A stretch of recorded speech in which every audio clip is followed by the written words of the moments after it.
Wiglaf stands stunned as he stares at an unbelievable and impossible blasphemy.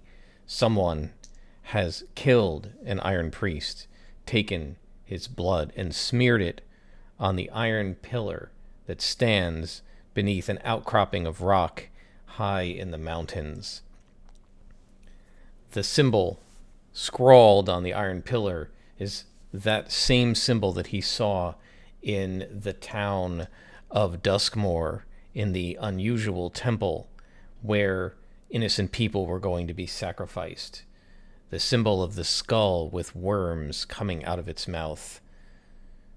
He's not even sure the name of this god, although he's heard it whispered, Angus. So perhaps that is its name. Wiglaf realizes that he could potentially be blamed for the death of this priest, just as he was blamed for the death of his friend, Hanshu, at the hands of a monstrosity named Grendel. And he decides it's probably best to get the heck out of here before he's caught with the body and blamed for the murder. Hello and welcome. I am Scrapperlock, and this is Ironsworn, Antarctica. We are in the middle of undertaking a journey with our character Wiglaf, and we have not managed to get very far. We've made 3 ticks of progress, but we managed to score a miss at this waypoint when we tried to gather information, and we found the body of a dead priest. We got to this point because we swore 2 iron vows in the previous session. One was to find the truth behind this death cult, and the other was to stop Kova's warmongering. And to do both of these things, we thought it would be a good idea to go to Highmount, where some of the other prisoners that we freed were from, and see if we could ask questions. And we were hoping on the way there, or perhaps in Highmount itself, to find an iron priest who might perhaps know a little bit more about religion. So we began our trip, and right away we missed on our first undertake a journey move, and we ended up having to shelter for 2 days from the blizzard, and we lost some supply. Then finally we were able to make it to a waypoint, which I envisioned as a circle of rocks, so sort of large rocks surrounding one of these iron pillars, these inscrutable things made of some kind of a gray metal or stone that are impossible to hurt or damage, but you can certainly smear blood on them. And so we got there, and we thought we were just at an iron pillar, but then we tried to gather information and search the area, and that's where we found the bloody symbol and the dead iron priest. Now, I said at the time that if we're gonna need to get out of here, so we're gonna undertake a journey right away. But one of the things that I said was, if we miss, we're probably going to be seen by someone and blamed for the murder. But one of the really good things about doing short sessions and then taking a day or 2 in between, or maybe even several days, it's been 4 or 5 days since I recorded the last session, is you think better of things and you come up with other ideas. And I think there were 2 possibilities. One is that we could be found with the body, but we're kind of up in the mountains and there's been a snowstorm recently and maybe nobody's around to see it. I think the other possibility, if we miss, is that we might actually be here right after the death, and the killer might still be in the area and maybe even try to ambush us. So I think that we're going to roll on the Oracle and see, and I think the killer still being there is actually more likely than somebody discovering us with the body. But first, we have to find out if we can successfully get out of here. So Wiglaf finds the body. He sees the blood-stained symbol on the iron pillar, and he gets like a shiver goes down his back, and he just says, we've got to get out of here, Griff. Let's get out of here right now before we either get attacked or blamed for this. And he kind of grabs Griff's collar and pulls him along and says, let's get the heck out of here.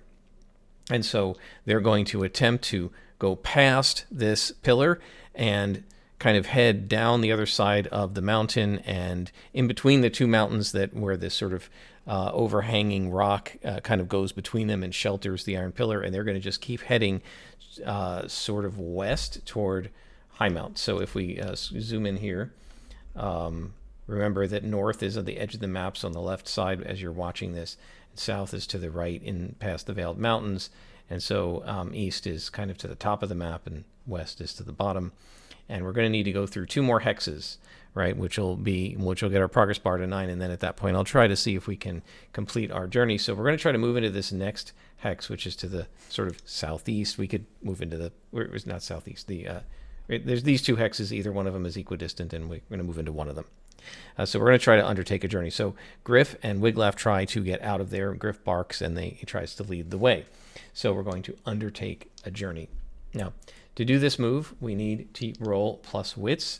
We don't have any reason to take any bonuses, and we rolled a miss last time, so we only get +2 on this roll, so it's not great. Our momentum at this point, and I want to mention one other thing first, that our momentum is 8, so we do have a chance to zero out something bad. The other point I wanted to make is I always forget to mark misses, but we've had a couple more misses, and I've marked them here on the failure track. Once you get the failure track up to 6 or more, you can try to roll to see if you learn from your mistakes and gain some experience. So we've only got 1 experience point right now, and you need at least 2 to upgrade an asset, 3 to buy a new asset. And there's actually a new asset I want to buy, so I'm hoping to get 2 more experience when we complete one of our next vows. But we have a long way to go, and we haven't completed any of the vows, and the 2 vows that we're in the middle of now are both formidable, and so they're only 1 tick per milestone we reach. I think getting to Highmount will be a milestone for one of these, but we won't know which until we ask around, and then whichever one we get information about, we'll have a milestone for that. So let's go ahead and do our Undertake a Journey move, and again we're rolling at +2, and we get a 1 on the action die, which is a 3 against a 4 and a 5. So I'm going to burn momentum and zero those out, and we're going to get a strong hit. So we're going to drop our momentum back down to 0, and then it resets to 2, and we get a strong hit on Undertaking a Journey. It's bad that we burned momentum, but I don't think we wanted another miss here because it could have been really bad, and I think we've got the momentum. We may as well use it. So we burn momentum, and we get a strong hit. So we're going to reach a waypoint, and we need to figure out what kind of a waypoint we find. So just pause for a minute here as I think about how I want to do this, and I'll bring you right back. All right, so I think what we're going to do is do a location and a location descriptor. So there are 2. This one is sort of an adjective, and then this one is a noun. So our location descriptor here is going to be 27, a blocked, that's not good, and our next is 18, a blocked caravan. Okay, so Wiglaf continues, and we reach our next hex, right, which is another waypoint here. So we reach our next hex. We've reached a waypoint, and that means that we can mark progress on our trip. And we've reached a blocked caravan. So I think this makes a lot of sense. There was an awful lot of snow, and there was a caravan moving through the mountains. So as we come down, Wiglaf sort of intersects with a trail, and the trail is maybe going from Duskmoor to Highmount and kind of coming through the mountains, and Wiglaf intersects the trail, and as he goes through the trail, sort of goes down the mountain and then back up into the next mountain, and he comes to a spot where there was an avalanche, a snowfall that blocked the trail, and kind of milling around this avalanche area are several covered wagons with large wheels, and maybe 1 or 2 of them are broken, and several merchants, I guess. And these folks are trying to get through, and they can't because their way is blocked. And so Wiglaf approaches. He's holding his spear. He's got a shield slung over his back. His dog starts barking and runs ahead. He's like, "Where are you going, Griff?" And sure enough, he finds this blocked caravan, and with a couple of families who are trying to travel along the road, maybe from Longhaven down to High Mount. I guess Longhaven to High Mount makes more sense because Duxmore is kind of the warmongers. So they're traveling along the road, and they can't get any further because the avalanche has blocked them. So now what I'm going to do is I'm going to figure out how many of them there are by rolling on the Oracle. So let's go to ask the Oracle, and I'm going to ask, are there more than 3 wagons? And I'm going to say that's 50-50. And we get a 59, so yes. And now I'm going to say it's unlikely, are there more than 4 wagons? And we get an 87, so yes, in fact, there are. Now, there's a small chance, are there more than 5 wagons? Are there at least 5? And we get a 51, no, an 81. So, no. So there are 5 wagons, and that means 5 families, so I'm going to figure about 20 people. So now I'm going to figure out, I'm going to sort of roll randomly to see the name and identity of the leader of this caravan, and I will bring you back when I've sort of generated an NPC. All right, folks, I have come up with a character. The leader of this caravan is a woman named Ada. She is a farmer whose goal, it said, was to rebel against power. Her disposition is desperate. She's artistic and defending. And so what I've decided is this actually is the trail that leads from Duskmoor to High Mount, because before the warmongering, there was a trade route. And these guys are not traders. They are refugees. They didn't like what Kova was doing. They didn't like the death cult. And so they fled. And so this is a group of 5 families, about 20, 25 people who have fled under the leadership of Ada, who was a farmer. And these guys were in the outlying farms around Duskmoor and weren't actually inside. And so they were like, only tangentially related to the town. Only, they would go in for supplies and stuff, but they were sort of independent. And so when the town became warmongering, one of the first things that Kova would have tried to do was recruit people from the farms, and these guys did not want to do it. So they're fleeing. They're rebelling against Kova, but they can't really fight him. So they're fleeing, and they're trying to get to High Mount. And then they've been blocked by this avalanche. And so Wiglaf comes up with his dog, and he sees these folks, and they're all Ironlanders, and they're kind of milling about trying to figure out what to do because the avalanche just happened. The sun has set. It's now twilight, and Wiglaf, calls out to them and says, "Ho, who are you? What are you doing up here?" And Ada steps forward, and she says, "I'm Ada, and my friends and I have been trying to get to High Mount." And Wiglaf says, "Well, it's still fairly early in the season. The sun has only just returned. Why are you trying to manage this travel now? There was just a blizzard in the mountains, and, obviously you've had an avalanche. Why didn't you wait till it warmed up?" And she says, "Well, where we're coming from, things have gotten very bad." And she says there's a cult that has arisen in the town that I'm from, and we're trying to get away. And this, of course, Wiglaf perks up his ears, and he says, "You wouldn't by any chance be coming from Duskmoor?" And she says, "Well, yes, we are. How would you know this?" And "You're not from Duskmoor. I don't recognize you." And he says, "No, but I was just there. Your leader, Kova, attacked the outlying farms of both High Mount and Longhaven and kidnapped people, and I went in and rescued them."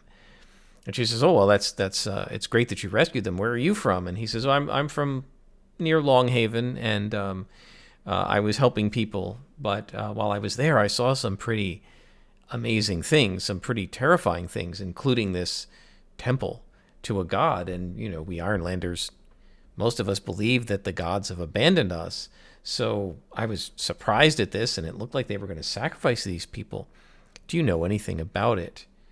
And so the question is, does Ada know anything about it? Now, there are a couple of ways you can go about this in Ironsworn. I could ask the Oracle, does she know anything about it, and have her discuss it. But I think it's actually better to make a move.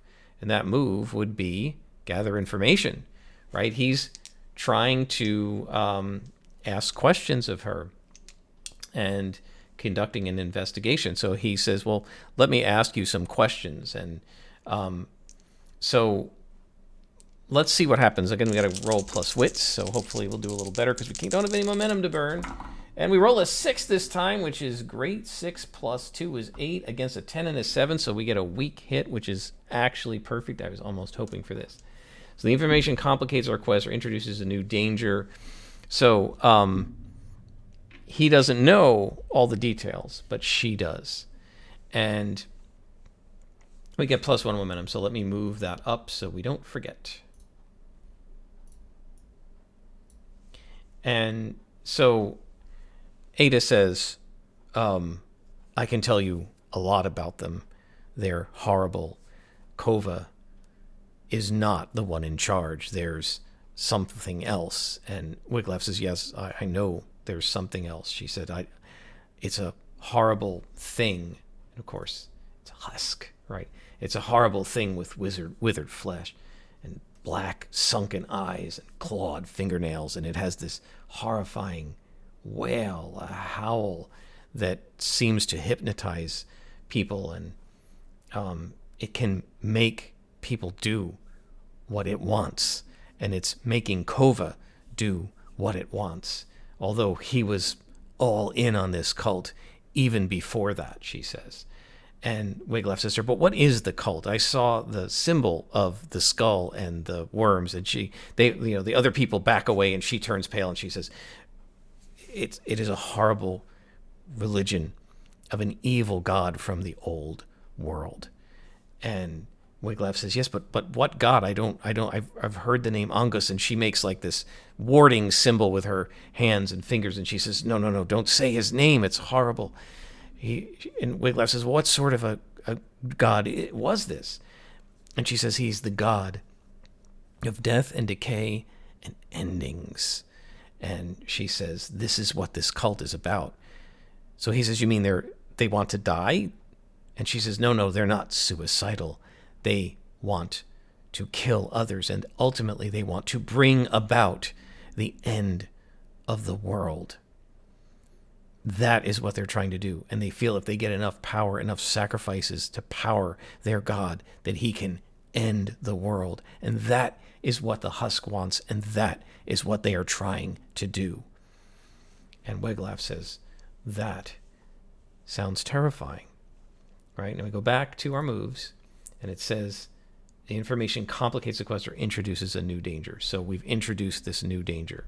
She says, it's much, much worse than you could possibly even imagine. You remember the Great Cataclysm?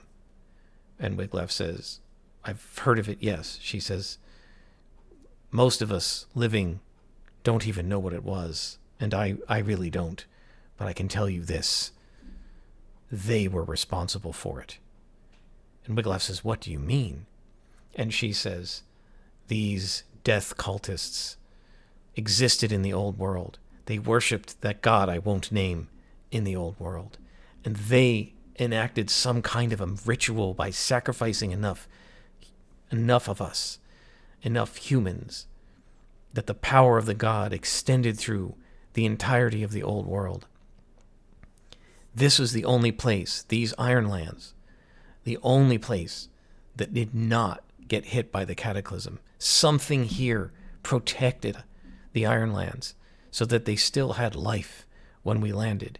But all of the old world is shrouded in death because they invoked some sort of a ritual. And I think now they're trying to invoke the same ritual here to destroy what's left of the living world. And Wiglaf thinks about this, and he says, that is extremely troubling. And she nods and says, yes, you see why we are trying to get away. And Wiglaf says, all right, well, it's quite obvious that to continue, both we and you are going to need to unblock this. Do you have shovels? Do you have any way to dig out? We're going to need to dig our way through this area. And he says, I think we're going to need to wait until nightfall. So why don't we make camp and we can make a fire and rest. And then tomorrow we can try to dig our way out. And she agrees. And Wiglaf introduces himself to all of the other townsfolk. And he thinks back to the iron pillars. And he thinks back to the dead iron priest. And he thinks, I wonder if this has something to do with it. I wonder if the pillars have something to do with this cataclysm and what they're trying to accomplish. And he thinks he's going to have to investigate this. Because I made a secret note to myself, but I can reveal it now since he learned the details. I wasn't going to reveal it to the video, but we can. I think that Angus's ritual invoked the Great Cataclysm and wiped out the world, but it didn't work in Antarctica. Antarctica stayed full of life, and the reason was something about these iron pillars. That the iron pillars all around the Ironlands protected it from whatever this cataclysm was that destroyed all life in the rest of the world. And now, somehow, Angus's cult has to break the power of the iron pillars. Now, I don't think just scrawling the image of Angus on the pillar is going to break it. They're going to probably have to destroy the pillars in some way or alter them in some way or cover them up in some way. And they might have to deal with the Iron Priests. We don't know what the Iron Priests are up to. And I don't know if the Iron Priests actually know anything about the pillars or if they're just kind of blindly worshiping them and not knowing. You know, we'll find out when we meet an Iron Priest who isn't dead. But I have the feeling the Iron Priests are Ironlanders. The Ironlanders don't know anything about the pillars. And it's like, it would be like a primitive human caveman coming across, some sort of a spaceship and worshiping it because they don't understand what it is. So, yeah, this is one of the ideas I had. I think that the iron pillars protected the Ironlands from the cataclysm, which I think is pretty cool. So now we're going to make a camping move, I guess, right? The adventure moves. We're going to make camp. And so we don't need supply or anything, do we? We have 4 supply, 5. We're okay. So we're going to make camp, and we're making camp with this group, but there really isn't any particular reason to change the role.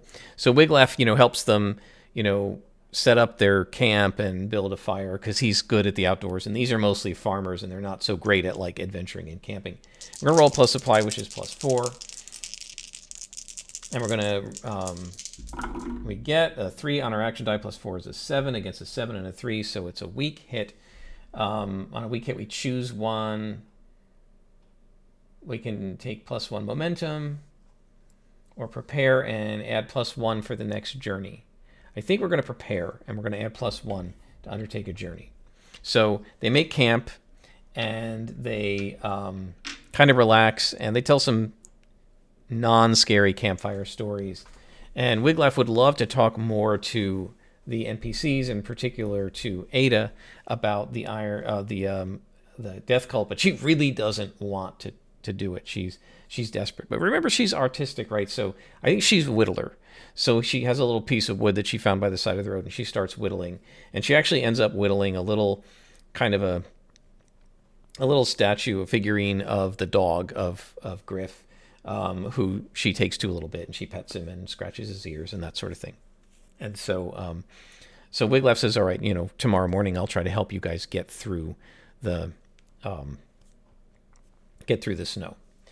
And so I think we got plus 1 on our next move, and we're going to undertake a journey. And the whole undertaking a journey is going to be digging their way through the snow and then getting to the town. Because if you look at the Ironlands map that we have here, we're really close to the town at this point, right? The town is in the very next hex, and it's actually pretty close to the top of the hex.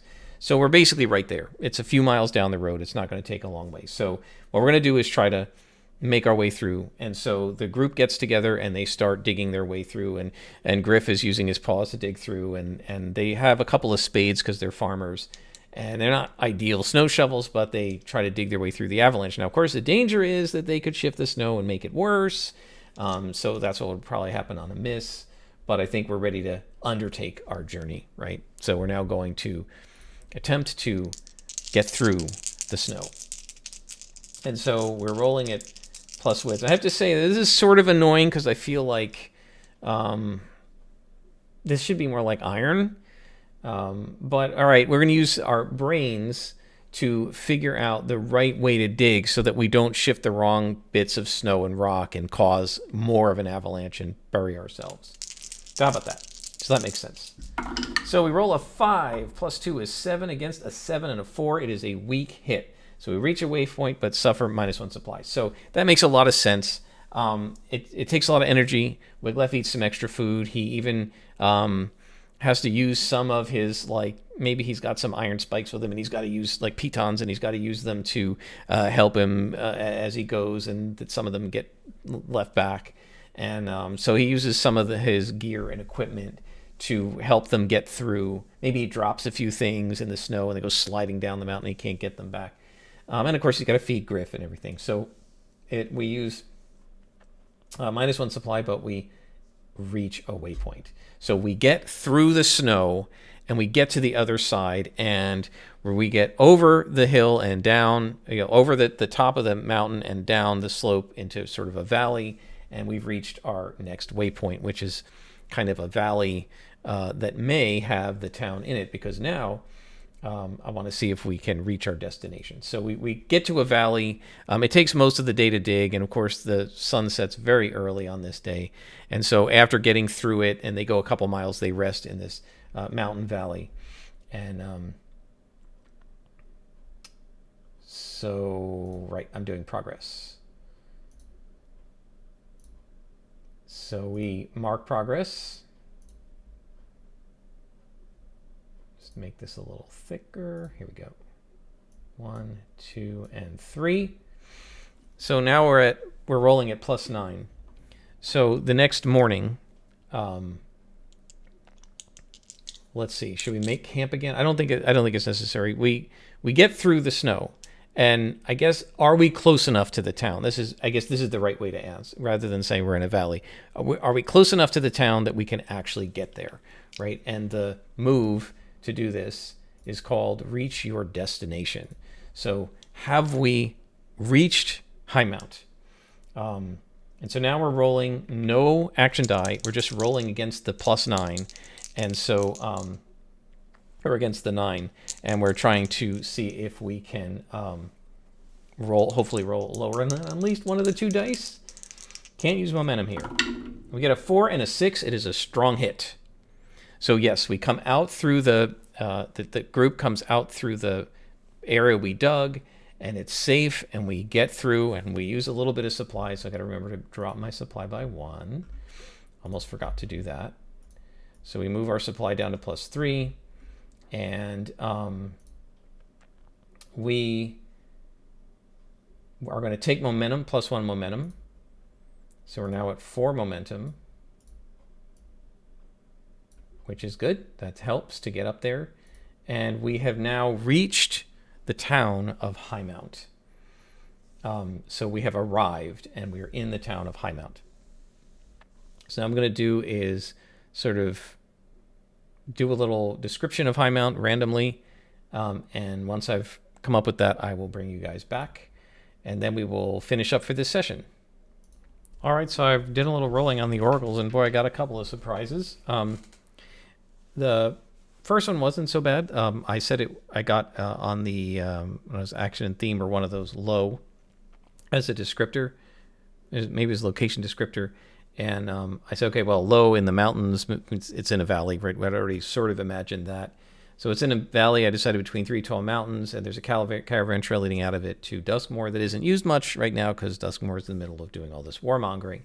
I then asked if there was a wooden wall around it like there is around Duskmoor. I didn't think there would be. I said it was unlikely, and I rolled a 96, so yeah, there is. And then I asked, is there more than one Iron Warden? I thought that was almost certain, which is 11 or higher, and I rolled a 10.